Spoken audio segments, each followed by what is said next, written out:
there seems like relationship between Washington and New Delhi seem to have improved. After weeks of tariff tensions, US President Donald Trump today picked up the phone to wish Prime Minister Narendra Modi on his 75th birthday. This was his first call since Washington slapped a steep 50% tariffs on Indian imports, now seen as a signal that trade talks are back on track. Fresh rounds of negotiations are currently underway in Delhi, we hear, both countries confirming this. Also from Europe, on the other hand, a powerful message has come in from European Union Commission President Ursula von der Leyen. I'm going to take you through what Ursula said. European Union, in fact, the European Commission President, if we could flash that on our screens. From Europe, the powerful message that's coming here is that now is the time to double down on partnerships rooted in shared interests and guided by common values. With our new EU-India strategy, we are taking our relationship to the next level, and we are committed to finalizing our trade agreement by this year end. So EU also saying that we are on track. India and European Union are now negotiating a free trade deal, and that's to come anytime now, within the year end. And it seems like the EU commissioner there deciding to put out this message on Prime Minister's birthday today. Beyond trade, birthday wishes themselves became a showcase of India's global stature. In fact, from Moscow, President Putin hailed Modi as a trusted partner and friend of Russia. In Rome, Italian Prime Minister Giorgia Meloni praising Prime Minister Modi's leadership, all of them while wishing Prime Minister Modi for his birthday. Israeli Prime Minister Netanyahu, Australia's Anthony Albanese, New Zealand's Christopher Luxon, and Bhutan's Tshering Tobgay, along with, of course, Sri Lanka President. All of them wishing Prime Minister Modi a very happy birthday. Analysts say that these greetings are more than pleasantries. They are public affirmations of India's growing diplomatic influence and of Modi's ability to cultivate strong personal ties with world leaders. In fact, on his 75th birthday, the messages doubled as a reminder that even in turbulent times, India has emerged more resilient, more sought after, and firmly at the global high table. Let's listen in to all those. We showed you some of them who put out messages on their X platforms, and many of the others who put out video bites, some of them playing out for you. Prime Minister Modi, my good friend Narendra, I want to wish you a happy birthday. You've accomplished so much for India in your life, and we have together accomplished a great deal in the friendship between India and Israel. I look forward to seeing you soon, because we can bring our partnership and our friendship to even greater heights. Happy birthday, my friend. Happy birthday to my friend, Prime Minister Modi. Australia is proud to share such a strong friendship with India, and we're grateful every day for the incredible contribution of the Indian community here in Australia. I look forward to catching up with you soon, Prime Minister, and many more years of friendship and progress. Kia ora, namaskar, my good friend Prime Minister Modi. Congratulations on your 75th birthday from me and all of your friends across New Zealand. A milestone like this is a moment to reflect on the wisdom of your leadership as you seek to guide India towards becoming a developed country by 2047. We pray for Your Excellency's good health, happiness, and long life. The world needs Prime Minister Modi's leadership now more than ever. And we will continue to enhance the relations between Dominica and India. Best regards and all the best to Prime Minister Modi. It's a great pleasure to wish Prime Minister Modi a happy 75th birthday. In these uncertain times, we all need good friends, and Modi ji has always been a good friend to me and to Britain. I'm delighted to see UK-India ties going from strength to strength. All right, there you have it. Some of those wishes there that we played out for you. Let me quickly bring in our guests joining us. Ambassador Deepak Vora, former Indian diplomat. We also have Jayant Dasgupta, former ambassador to WTO. Thank you, both of you. Ambassador Vora, your take. What does it really signal when leaders from Washington, Moscow, Tel Aviv, Brussels, all making a point to wish Prime Minister Modi on his birthday? I'd like to ask you, is this just pure protocol or a lot more to do with the reflection of India's growing weight? Well, thank you very much. Always a pleasure to be with you. And of course, you have my colleague whose knowledge is unrivaled. So here I am. And thank you for trapping me, asking me the first question. You are brilliant. So is your channel. I mean, you're outstanding. Let me just put it to you like this. We are a civilizational state, a functioning democracy of 1.4 billion people, a nuclear power, a tech powerhouse, a global talent engine. We have arrived. Ma'am, let me just say this. India, Bharat doesn't seek applause for being the world's biggest democracy. We're not waiting for someone to say, we love you. There's no point in seeking moral validation in a world that only respects power. Chanakya ne kaha tha ki Shakti izzat karti hai keval Shakti ki. We don't seek sympathy. It doesn't matter to us whether Trump or Putin or Macron or MBS likes us or doesn't like us. They need us. That is what India, Bharat is all about. That's my take. Now, 193 members of the United Nations, several of them, you saw, I just heard, I've met him, I just heard Bibi Netanyahu sending his video message. There was genuine sincerity in what he was saying. It wasn't just pro forma. So, but he didn't call. Others have called. If all the other 192 fellows who are members of the UN called and he spoke 5 minutes, that would be several hours. The Prime Minister's time would go. So normally we send messages, but in very special cases like Donald Trump, we got a phone call and Prime Minister reciprocated equally warmly. You know what this means, ma'am? I've been 52 years in diplomacy and counting. I'm 6 feet 2 inches normally. Today I stand 6 feet 8 inches tall. Looking at the messages they are sending, the Dominica guy said it all when he said, you are needed by the world. You're a leader of the world. It's a tiny little country. We gave them free vaccines or whatever. And this guy says you are a world leader, which he is, ma'am. Who else has the kind of stature today that Narendra Bhai Modi has? From 6 feet 2, I become 6 feet 8. May I also take this opportunity to wish him, Prime Minister Modi, आपको जन्मदिन बहुत मुबारक हो. आप जिए हजारों साल, हर साल के दिन 50 साल. Oh, I'm 75 sure. is a He watches you. milestone. 75 is a milestone. Mr. Jayan Das Gupta. I'm 74, ma'am. I have a year to go. You don't look a day older than, I don't know. I'm not going to put a bar to that. My daughter says I'm 300. So there we are. No, but your vibe, your enigma, your personality, I think is as good as my age. So thank you for that. Sir, Mr. Jayan Das Gupta, your take on world leaders wishing Prime Minister Modi it is, but you know, for many of the leaders like the EU Commissioner who put out an underlined strategic ties, basically to say that EU is all set to double down on the trade agreement between India and EU, and very soon, by the end of the year, there should be a decision that will come out. Of course, there is a little hesitation with regards to India buying oil from Russia and whatnot. That could be a roadblock, but certainly the EU representative there clarifying that, and that too chose today on Modi's birthday, clarifying that India and EU are on track. What does that mean? The first thing I wanted to say is that this is a sign of India's growing importance in the eyes of the rest of the world. And the major powers have all, their leaders have all wished Prime Minister Modi. So it is not only an acknowledgement of Prime Minister Modi's leadership, his charisma, his personal qualities, but it is also an acknowledgement of India's growing strength and importance in the world. So that is the first thing. The second thing is, as far as Ursula von der Leyen is concerned, she is very keen to undo some of the damage that has been caused by her agreeing to a 15% across the board tariff for the EU's exports to the US, which has been criticized very strongly by many of the constituents of the EU.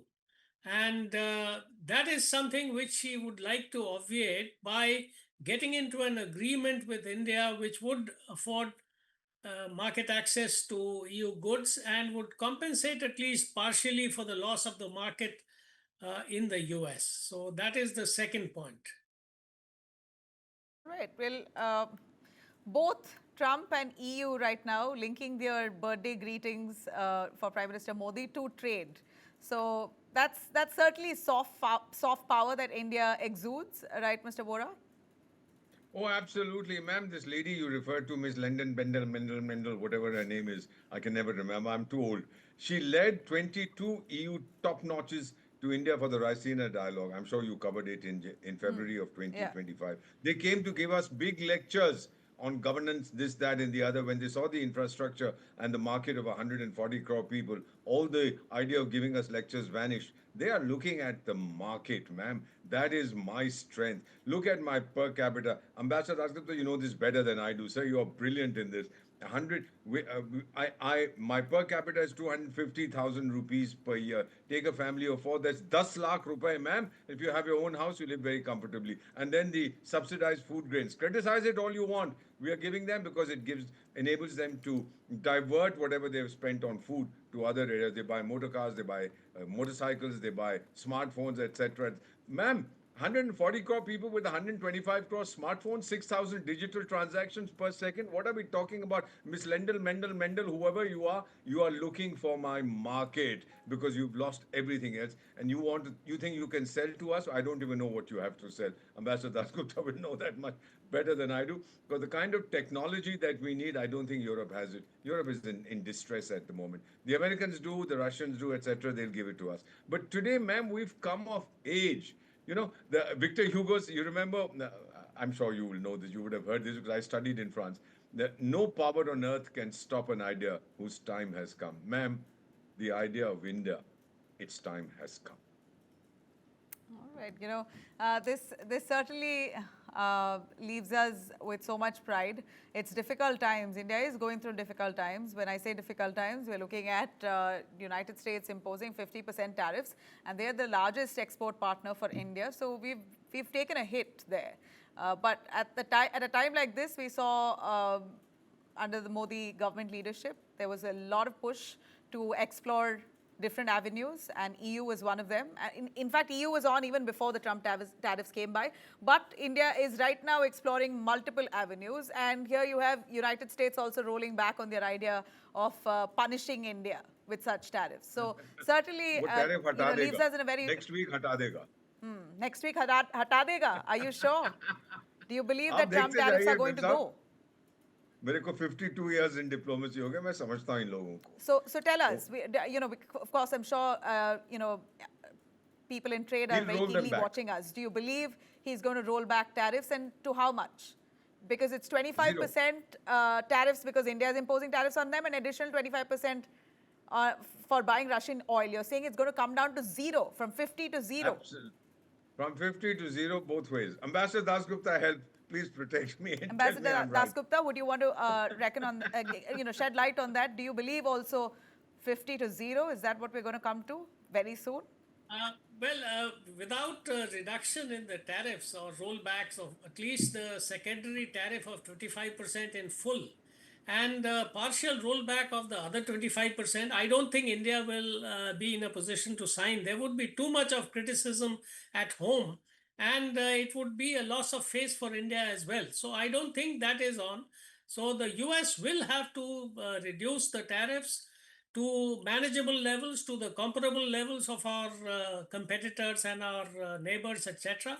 That is one thing. The second thing is that President Trump seems to be in a hurry because he knows that the Supreme Court's verdict, which may be adverse to his decisions, may come out by about the middle of November.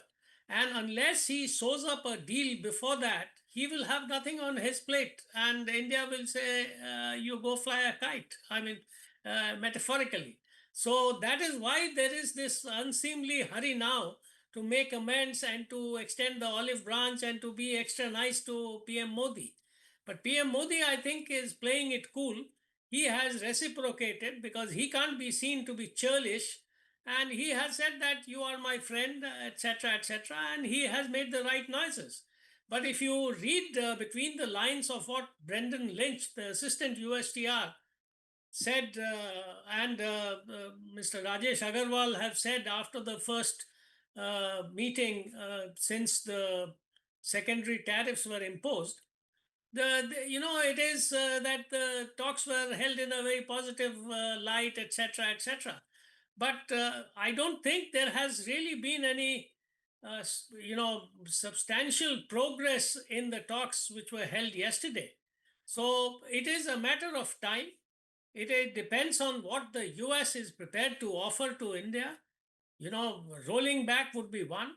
The second point is uh, Scott Bessent and this gentleman Peter Navarro keep on repeating about Russian oil, and so does Howard Lutnick. And the other point is they keep mentioning once in a while about India not buying Russian arms and ammunition. And then, you know, this other overhang is of India being a part of BRICS, which President Trump and his aides don't like one bit. That India should be friendly with Russia, China, and Brazil. South Africa, of course, is in the wings. So that is another thing which is a red line for India. Now, all these things will have to be sorted out before we sign any kind of an agreement. And there has to be reciprocity. Again, it has been stressed, I think, yesterday by our representative Rajesh Agarwal, that it has to be a reciprocal agreement, which means that both sides must gain something. All right, it's very interesting to note. In fact, Ambassador Vora, I see you're drinking Coca-Cola. Should you not be boycotting it until the tariffs are rolled back? It's Where's- Campa why, Cola. why aren't you showing your nationalism here? ये कैंपा है, American चीजें नहीं पीता, McDonald Trump को बोल दो।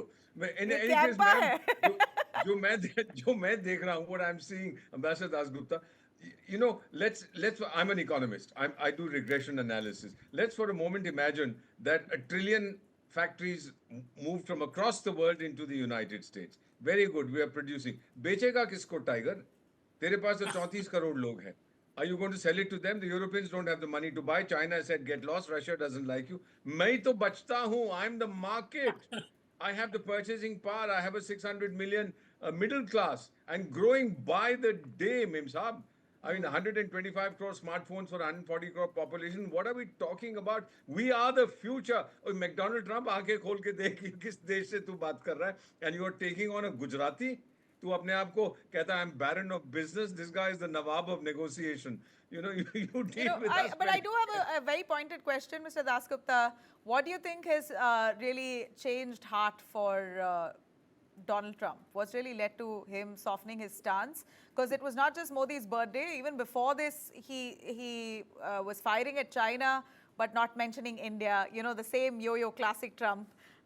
Saying one thing, doing one thing, and just we saw his statements just changing with every given statement in the last few days. And finally, on Modi's birthday, he calls up and he's like back to being best friends, saying, great friendship. Thank you for helping us end this war with Ukraine and whatnot. So nice. So what do you think has led to the change of heart? Has US realized they are in for inflation if they go ahead with this tariffs on India? I think very briefly four things. One, criticism from within the Republican fold and from the people, saying that the tariffs against India are not on. They are causing unnecessarily animus with a long-standing partner and a trusted partner, and it will not help us in tackling China in the Indo-Pacific. That is one. Second, rising inflation and unemployment is, of course, not rising, but employment opportunities are not going up. In fact, they are more or less stagnant. So that is the second thing.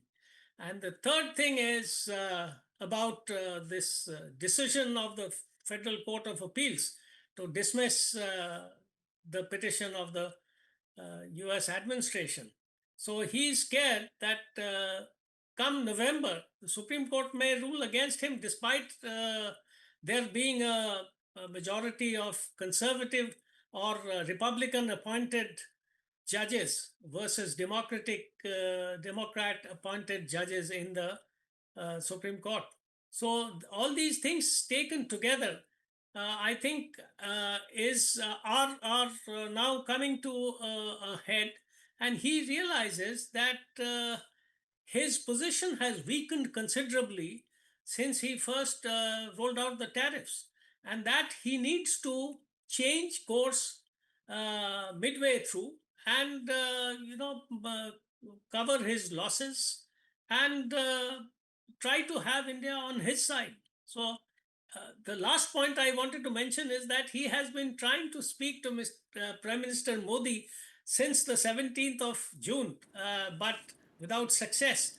In fact, I think that has also gone home to him, saying that you may be the US president, but you can't trifle with the prestige and pride of other nations. And, people may or may not take a call from you. You may be the most important person in your part of the world, but that doesn't go for the rest of the world. So that, I think, has gone home, this message. That is why he has come down quite a bit in his, Yeah, in his tone hoity-toity. and tenor. Yes. No surprises that he's rolled back, but then just wanted to get a breakdown from you, and you really said it apt. A final word from Mr. Vora. We're looking at Prime Minister Modi receiving this, complete, overwhelming love and appreciation from across the globe, with wishes coming in. It hardly looks like protocol. I think mostly people who have met Prime Minister Modi, interacted with him, are the ones who have actually put out these messages. Do you believe that this is, of course, to do with Prime Minister Modi, his stature, his way of governing and his style of diplomacy, but also looking at it very closely, we understand that now countries are looking at how India and acknowledging India's rise, looking how India is only growing and booming with the markets that you rightly described, that we are going to be the youngest market soon for the globe. And this is about time that they acknowledge this trend, and to begin with, a wish to Modi is where they want to start. Well, you're so right, and Ambassador Dasgupta is absolutely right. They understand this. He's not India's prime minister. He's a world leader, not just India's prime minister. They respect him. His voice is listened to. Who else do we have? Do you think people listen to Donald Trump? Do you think people listen to Xi Jinping or Tingling or whatever his name is? Do they listen to Vladimir Putin as much as they listen to Mr. Modi? That's it. The only country that actually spoke both to the president of the Russian Federation and to Mr. Beginsky or whatever that Ukrainian fellow's name is, and said, all right, let's have peace. They didn't agree. Ma'am, basically what I see today is that India has arrived. These guys who've sent messages, it is straightforward, it's sincerity. They appreciate it. Now, Billu Bhai Gates is also joining in the celebration. It said, Billu Bhai, no? Whatever his name is, from Punjab. Bill Gates, these are all the right. things that All right. These are very, very important. Ma'am, industry likes him. Politicians like him. The world likes him. And then Morning Consult, that American racket, says he's been the most popular leader in the world every week for the last 3 years. Come on, Prime Minister Modi, India needs... Arey, meri zindagi ke jitne saal bache hain, wo aapko lag jaye, sir. The world needs you, not just India. All right. Carry on. Well, yeah, we're wishing Prime Minister Narendra Modi a very happy birthday from our end as well. Thanks very much, Sir Vora and Mr. Dasgupta, for joining us here today.